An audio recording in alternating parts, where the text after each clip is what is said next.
병산서원은 경상북도 안동시 풍천면 병산리에 있습니다.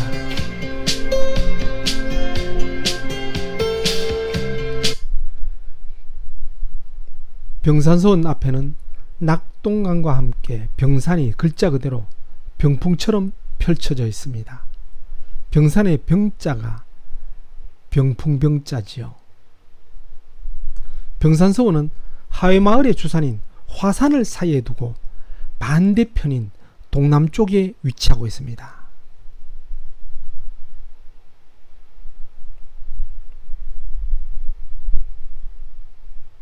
병산서원은 고려 때 풍산 류씨들의 후진 양성을 위해 만든 풍악서당에서 비롯되었다고 합니다. 이 풍악서당을 1572년 서해 류성룡이 인근의 지방관을 역임하던 시절 학문학에 적합한 현장소로 옮겼습니다. 그러나 임진왜란으로 소실되자 1607년에 중건했습니다.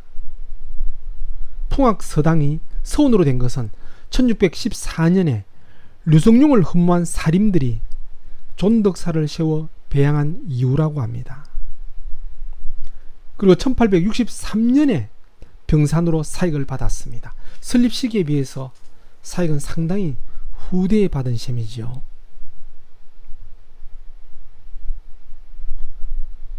병산서원을 찾은 날은 비가 살짝 내리고 있었지만 우산 없이도 촬영을 할 수 있을 정도였습니다. 벼룩나무들이 심어져 있는 정원 가운데 넓은 길을 따라가면 제일 먼저 맞아주는 건물은 서원 정문이라고 할 수 있는 복례문입니다. 복례문은 정문치고는 비교적 작은 편인데 복례란 이름은 논어의 극기복례에서 따온 것입니다. 안년이 인에 대해 묻자 공자가 대답했다. 자신을 극복하고 예로 돌아가는 것이 인이다. 하루라도 자신을 극복하고 예로 돌아간다면 천하가 인으로 돌아갈 것이다. 안년문인 자왈 극기복례 위인 일일 극기복례 천하귀인언. 공자사상의 핵심이 인이고 이 인에 대해서 설명한 내용이 논어에 여러 군데 나오지만은 그 중에서도 가장 대표적인 말이 이 극기복례입니다. 이 문을 들어서면서 자신의 사사로운 욕심을 버리고 예로서 절제하여 인을 이루가라는 뜻을 담고 있다고 할 수 있겠지요. 병산서원 배치도를 보면 방금 본 복례문 맨 앞에 있는 서원 정문이고요. 이 복례문을 들어서면 장대한 건물 만대루가 나옵니다. 그리고 이 만대루를 들어서면 강학당인 입교당이 있고 입교당 좌우편에 서원 원생들이 기거하는 동직제와 정의제가 있습니다. 그리고 입교당 뒤쪽으로 사당 문인 내산문이 있고 그 속에 류성룡의 위패를 모신 사당 존덕사가 있습니다. 그리고 사당 왼쪽에 서원에 필요한 책들을 찍는 판각을 보관하는 장판각입니다. 또 오른쪽에는 사당 부속 건물로 사당 제향 때 사용할 여러가지 물품이나 또 음식을 보관하는 준비하는 전사청이 있습니다. 그 앞으로는 서원 전체를 관리하는 일꾼들이 기거하는 고직사가 있습니다. 병산서원 역시 앞에는 강학공간, 뒤에는 제향공간이라는 전학후묘라는 한국 서원의 전형적인 배청식을 따르고 있습니다. 대부분의 한국 서원들은 앞에는 강학공간, 뒤에는 제향공간, 그 밖에는 또 부속공간 등으로 구성되어 있죠. 정문인 복례문을 들어서면 눈앞에 나타나는 장대한 건물이 바로 이 병산서원 꽃이라 할 수 있는 만대로입니다. 200여 명을 수용하고도 남을 만한 이 누각은 정면 7칸, 측면 2칸이나 되는 우리나라 서원 누각 중 가장 크고 웅대합니다. 보통 서원들은 정문 겸 누각이지만은 이 병산서원은 앞에 정문, 복례문 따로 있고 그 복례문을 들어서면 이렇게 만대로 따로 크게 웅대하게 건립되어 있습니다. 이 만대로에 올라 앞을 바라보면 기둥들 사이로 보이는 병산과 낙동강이 마치 칠폭 병풍의 그림처럼 한눈에 펼쳐져 있는 것을 볼 수 있습니다. 근데 애석하게도 요즘은 이 만대로를 보존하기 위해서 출입 금지입니다. 만대로의 만대는 중국 당나라 때 시인 두보의 시 백제성루에 나오는 푸른 절벽은 오후 늦게 대할 만하다. 취병의 만대에서 따온 것이라고 합니다. 아마 이름처럼 해질 무렵에 누각에 올라 바라보는 낙동강과 병산의 경치가 정말 두보시 백제성루를 예찬한 건 못지않다. 그래서 아마 이름을 만대루라 한 것 같지요. 만대루에서 바라보는 풍광도 아름답지만 만대루 건물 자체도 매우 아름답습니다.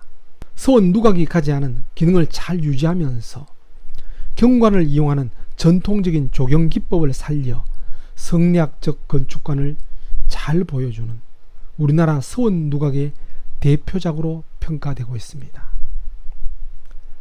그리고 이 만대루 천정 대들보 한쪽에 북이 달려 있는데요.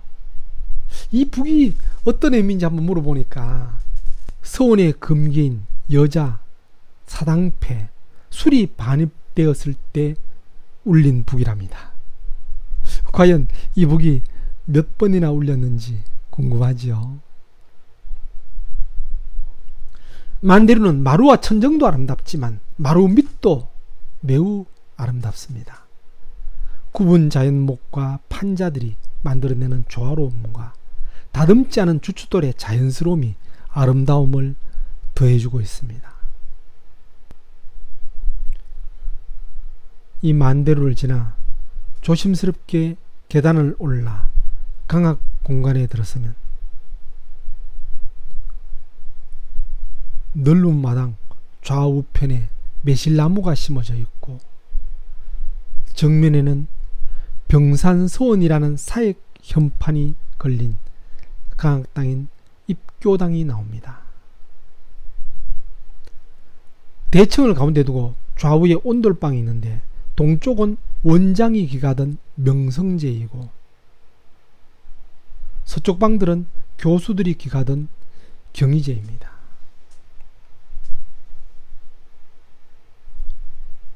그리고 입교당에서 보아 왼편에 동제인 동직제가 있고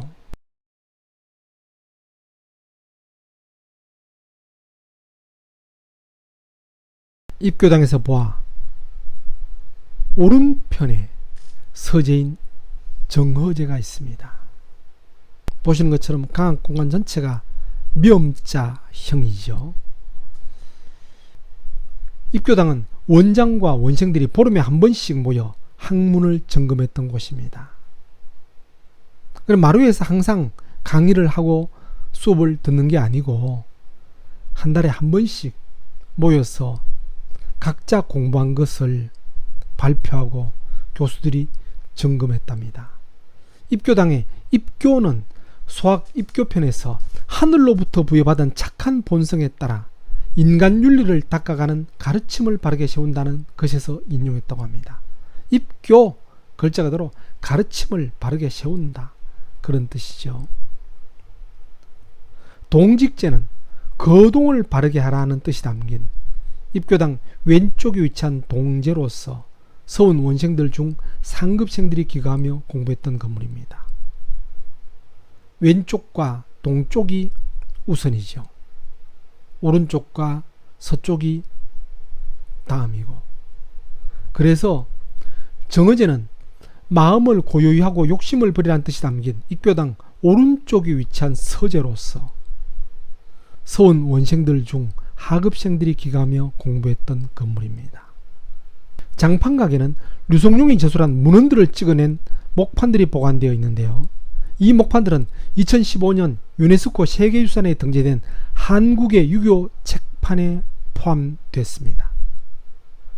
장판각 앞에는 잔디가 심어져 있고 벼룩나무, 은행나무 등 각종 나무들이 있어 자연스러운 정원의 모습을 하고 있지요.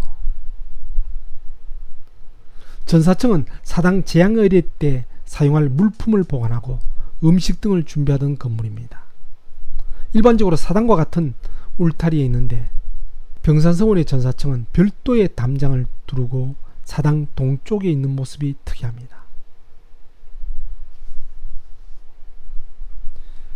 전사청 앞에는 서원을 관리하는 일꾼들이 기가하는 주사라는 고직사가 있습니다. 이곳에서 서원의 교수들과 원생들의 식사를 준비했기 때문에 부엌 주자를 써서 주사라고 했습니다.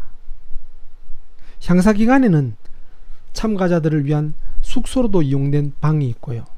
또 서원 식량을 보관하는 창고도 있는데 그 크기로 보아 서원의 살림 규모를 짐작할 수 있습니다. 이 고직사 앞에는 한국의 서원 중 제가 본 가장 아름다운 화장실이 있었습니다. 서원 일꾼들이 사용하던 화장실인데요. 이름하여 달팽이 뒷간이라고 하는데 지붕도 없고 문도 없는 모습이 매우 정겨워 보이죠. 원생들이 사용하는 뒷간은 복례문 안쪽에 있습니다. 고직사와 입구당 사이의 담을 따라가면 전사청 옆 언덕 위에 위치한 사당이 나옵니다. 사당 내산문 앞의 벼룩나무는 수령이 400년 가까이 된 보수로서 병산는 서원의 벼룩나무 중에서도 가장 오래된 나무들입니다. 병산서원에는 한국의 서원 중에서 가장 많은 벼룩나무들이 있는데요. 백일홍이라고도 하며 조상과 선배에 대한 변함없는 사랑을 상징한다고 합니다. 내산문 안에는 존덕사라는 사당이 있는데요. 서해 류성룡의 위패가 주향으로 모셔져 있고 그의 셋째 아들이자 제자인 류진의 위패가 종양되어 있습니다. 류성룡의 스승 퇴계 이황을 배양한 호계서원과 도산서원의 사당 명칭이 각각 존도사와 상덕사인데 존덕사라는 이름은 여기서 한 글자씩 따온 것입니다. 서해 류승룡은 임진왜란 당시 영의정으로 국난 극복에 큰 공헌을 한 조선 5대 명재상이자 청백리죠. 임진왜란 발발 1년 전 권율과 이순신 등을 청거했고 징비록을 저술하여 후세에 교훈을 남겼습니다. 류성룡은 평생 나라에 충성하고 부모의 효도했으며 학문을 닦을 때 최선을 다했음에도 만년에 3가지 한이라는 글을 남겼다고 합니다. 나의 한평생에 3가지 회한이 있으니 군주와 어버이의 은혜에 보답하지 못한 것이 그 첫째 한이요. 관작과 위계가 너무나 지나쳤는데도 일찍 물러나지 못한 것이 그 둘째 한이요. 도를 배울 뜻을 가졌음에도 이를 성취하지 못한 것이 셋째 한이다. 정말 도학자로서 성리학자로서 자신의 겸손의 표현이라 볼 수 있겠죠. 그런데 병산서원보다 먼저 건립된 호계서원에 이황의 위패를 모시면서 두 수제자인 류성룡과 김성일 중 누구를 윗자리인 왼편에 모시냐를 두고 400년가량 두 문중 사이에 화해와 논쟁을 계속했습니다. 벼슬로 보면 류성룡이 앞서고 나이로 보면 김성일이 앞서기 때문입니다. 그러다가 류성룡의 위패가 병산으로 옮겨가며 논쟁이 일단락 되는 듯 했지만 그 후로도 계속되었다고 합니다. 이를 병산서원과 호계서원의 앞글자를 따 병호십이라고 합니다. 이로 인해 대원군은 서원 철폐령 때 호계서원을 철폐시켰습니다. 최근에 안동시에서 호계서원을 복원하기로 함에 따라 또다시 병호시비가 생길 뻔했지만 두 문중의 합의로 류성룡을 왼편에 모시기로 했다고 합니다. 휘돌아 흐르는 낙동강과 함께 병풍처럼 펼쳐진 병산을 앞에 둔 병산서원은 그 아름다움 못지않게 서해 류성룡의 충절이 느껴지는 곳으로 2012년 7월 31일 유네스코의 하회마을의 일원으로 먼저 등재되었으며 2019년 7월 6일에는 한국의 서원 중 하나로도 등재되어 경주 옥산서원과 함께 세계유산 2관왕이 되었습니다.